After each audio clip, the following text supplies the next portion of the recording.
Hi! In front of me is Xiaomi Redmi Note 12, and today I would like to show you how you can operate voice recorder on this device.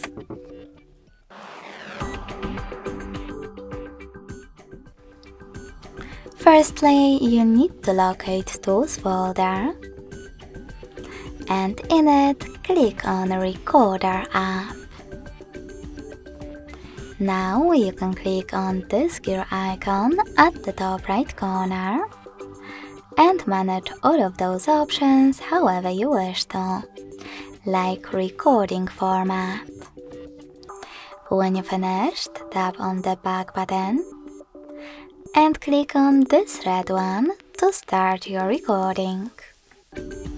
Then click on while using the app and allow.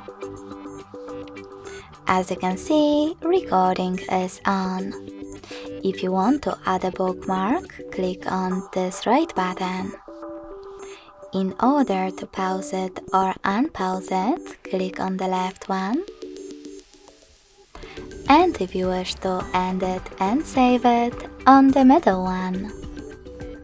Now you can play your recording by clicking on it. If you wish to rename it, hold it, select rename at the top, and type in wherever you wish to. Then click on OK. You can also delete it completely by holding it as well, but this time selecting delete and confirming your choice in the pop-up. Thanks so much for watching. If you enjoyed this video, smash that like button, comment and subscribe. Bye!